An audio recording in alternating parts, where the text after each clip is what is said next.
Life of Pi. By Yann Martel. Life of Pi plot summary.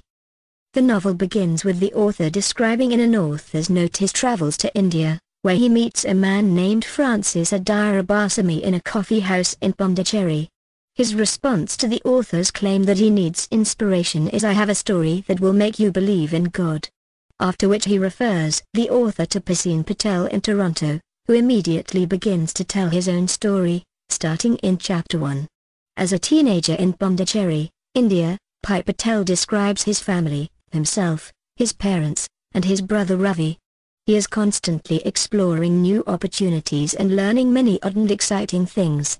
His father is the proprietor of the Pondicherry Zoo, where Pi learns much of the workings and raising of animals.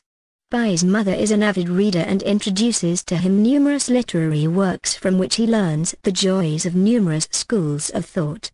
His school is filled with amazing teachers, one of whom, Mr. Kumar, is an inspiration to Pi.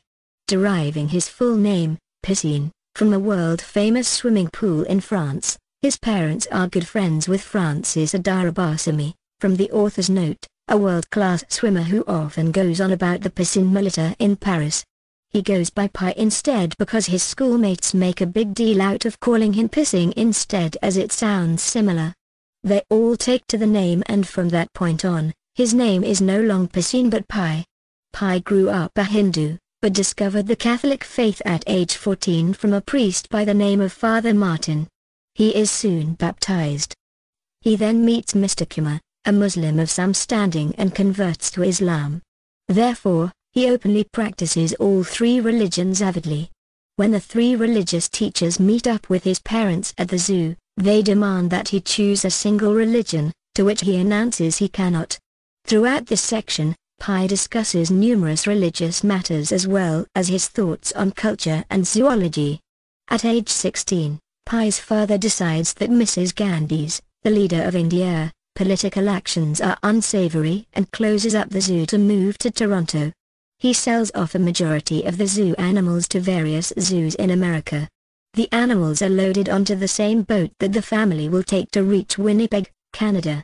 On the journey to North America, the boat sinks. As the only survivor of the shipwreck, he's stuck in a lifeboat with a dying zebra and a hyena. Pi sees another survivor floating in the water, and only after throwing them a life preserver and pulling them aboard does he realize that Richard Parker is actually the 400-pound tiger from his father's zoo. He immediately jumps overboard until he realizes that there are sharks nearby.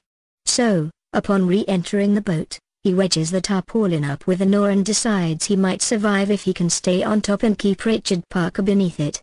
Over the next week an orangutan arrives as well, and the four animals interplay carefully, eating each other until there is only Richard Parker left.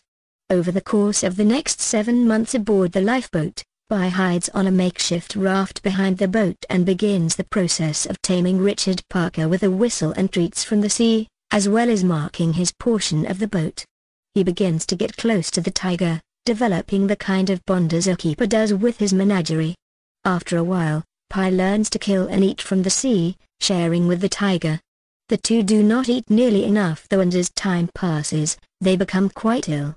At a certain point, the two become so hungry and ill that they lose their sight and come across another blind man amazingly floating along in the ocean as well. The two talk for a bit about food, and eventually the blind man tries to board Pi's boat, intent on eating him. However, when he boards the boat, the unsuspecting man is attacked by Richard Parker and eaten.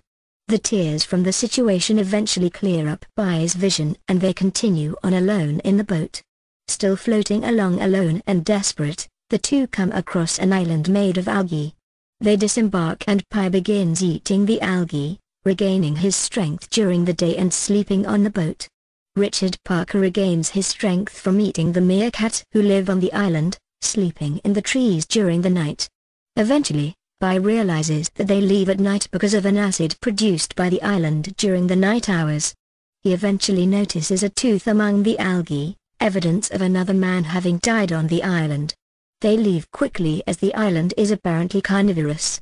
Finally, after more time spent floating along in the ocean, Pi sights land in Mexico and disembarks. Richard Parker immediately runs off into the woods and Pi is recovered by two men from the shipping company who owned the boat that sank with his family on it. He relates to them the story of his 227 days on the boat, but they do not quite believe his fantastic tale of surviving with a Bengal tiger and meeting a blind man in the ocean. So, Pi relays to them a second story instead of his mother, a sailor with a broken leg and a cannibalistic cook, with no animals and no magical islands this time round. The story closely parallels the first story without all the fancy involved, and one of the men points this out. However, the two ignore the final story in favor of the better story and write it up in their report after Pi mentions that it does not matter as both lead to the same outcome.